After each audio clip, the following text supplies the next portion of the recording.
Hello everyone, my name is Febriantis Doruk.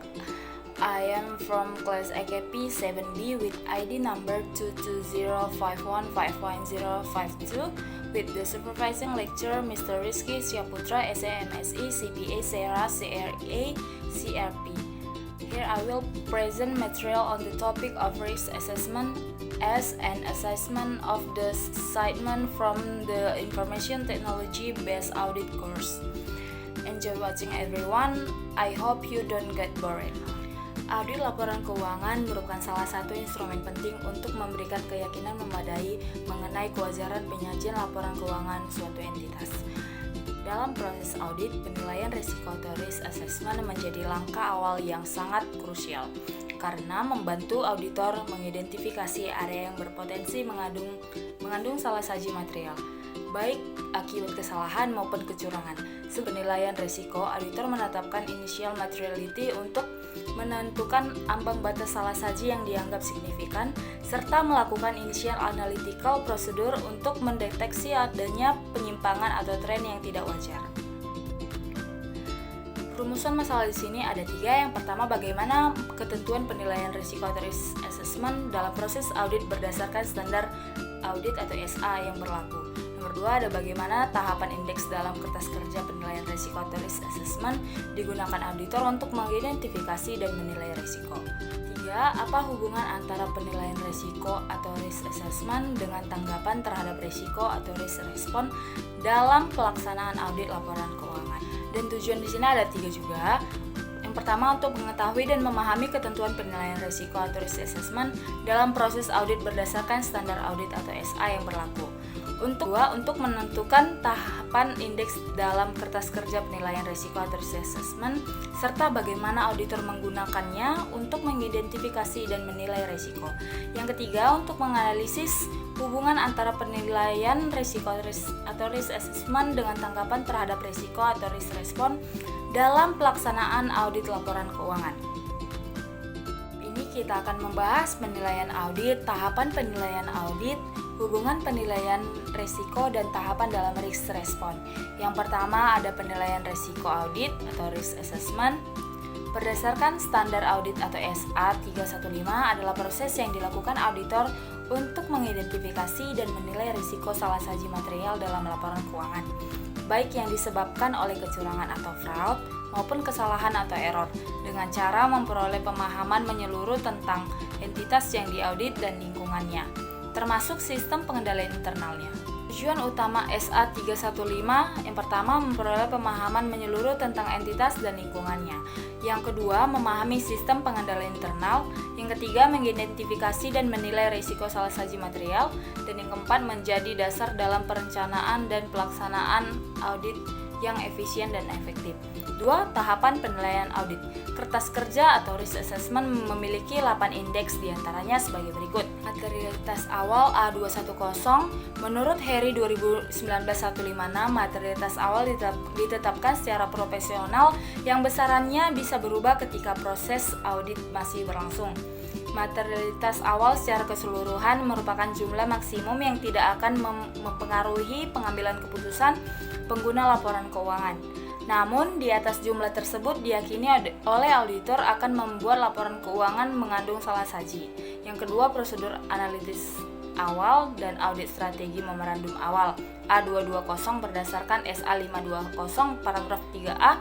Prosedur analitis dapat menggunakan berbagai macam metode seperti melakukan perbandingan sederhana hingga melakukan analisis kompleks dengan menggunakan teknik statistik. Prosedur analitis dapat ditetapkan pada laporan keuangan konsolidasian, komponen dan unsur informasi secara individu. Yang ketiga, pemahaman entitas dan lingkungan A20, elemen pemahaman entitas dan lingkungannya ada 7. Yang pertama, lingkungan eksternal. Lingkungan eksternal adalah konteks makro yang mempengaruhi operasional entitas dan harus dipahami auditor untuk menilai risiko audit. Yang kedua, karakteristik entitas mencerminkan identitas internal organisasi yang mempengaruhi arah strategi dan risiko laporan keuangan. Sistem pelaporan keuangan mengubah transaksi menjadi laporan keuangan. Auditor menilai apakah sistem manual atau ERP karena keduanya beresiko bila kontrol lemah. Yang keempat, pengendalian internal. Berdasarkan KOSO dalam SA 315 meliputi 5 komponen, lingkungan pengendalian, penilaian risiko, sistem informasi dan komunikasi aktivitas pengendalian, serta pemantauan. 5. Tujuan strategi dan risiko bisnis, pencatatan. Auditor harus memilah risiko yang berdampak langsung pada laporan keuangan dengan risiko bisnis umum, agar audit tetap fokus dan efisien. Yang keenam, faktor perubahan. Auditor harus menilai dampak perubahan tersebut terhadap laporan keuangan, baik sebagai ancaman maupun peluang perbaikan, dengan fokus pada pengaruhnya terhadap reliabilitas laporan. 4. Ada inherent risk. A240 dalam SA 315 paragraf 18 menyatakan bahwa auditor harus memahami sistem informasi yang relevan mengenai pelaporan keuangan entitas agar dapat mengidentifikasi risiko bisnis dengan tujuan pelaporan keuangan, mengestimasi signifikan risiko, menentukan kemungkinan terjadinya risiko tersebut, serta memutuskan tentang tindakan untuk merespons risiko tersebut.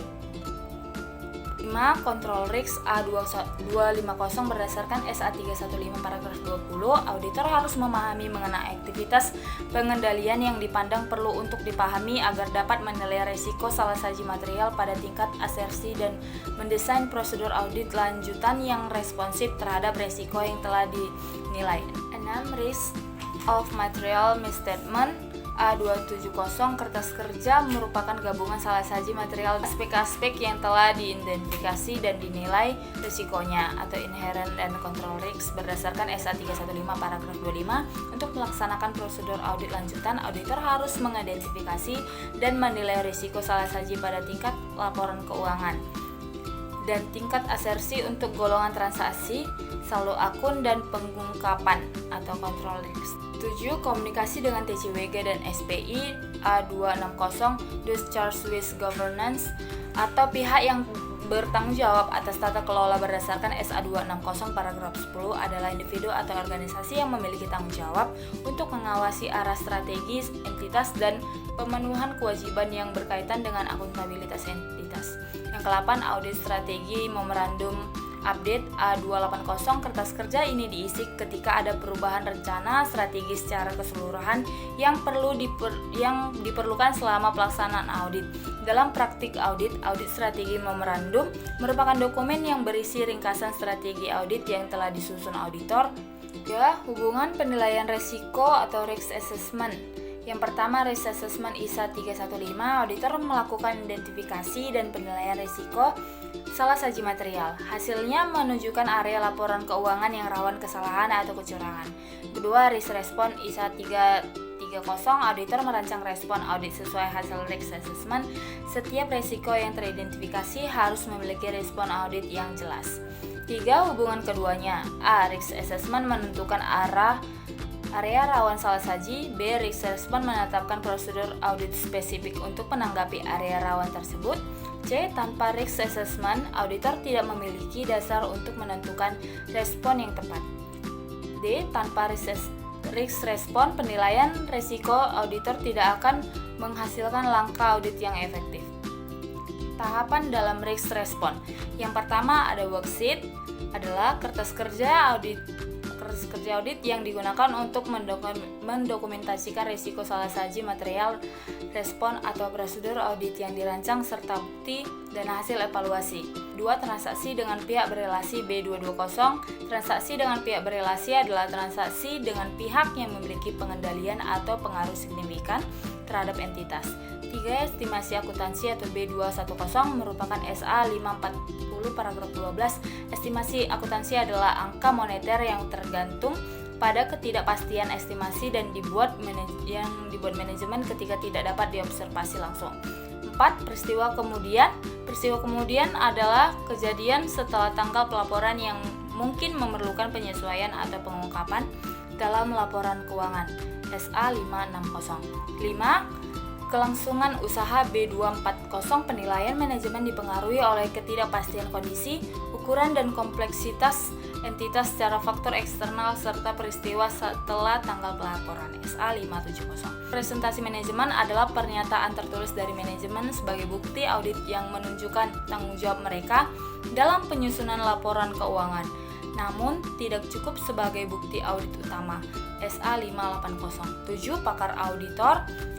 B260 adalah individu atau organisasi dengan keahlian di luar akuntansi atau audit yang membantu auditor memperoleh bukti audit yang cukup dan tepat. SA 620. Pakar manajemen adalah individu atau organisasi dengan keahlian di luar akuntansi yang hasil kerjanya digunakan entitas dalam menyusun laporan keuangan. SA 620 dan SA 500.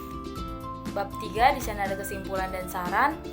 Kesimpulan pertama, proses yang dilakukan auditor untuk mengidentifikasi dan menilai risiko salah saji material dalam laporan keuangan dengan memahami entitas lingkungannya dan sistem pengendalian internal sehingga menjadi dasar perencanaan dan pelaksanaan audit yang efektif.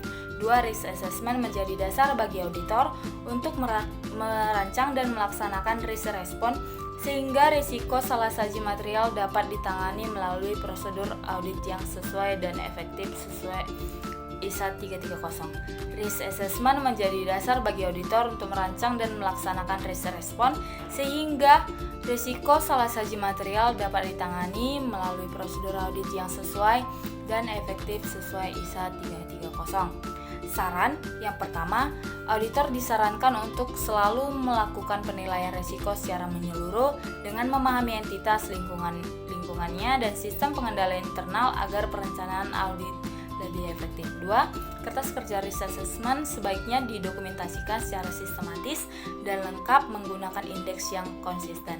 3. Auditor perlu menyesuaikan prosedur risk response berdasarkan hasil risk assessment secara tepat serta mengevaluasi efektivitas respon audit untuk memastikan risiko salah saji material tertangani dengan baik. That's all my presentation. I hope the material I present is useful for all of us. Thank you for your attention. Have a nice day.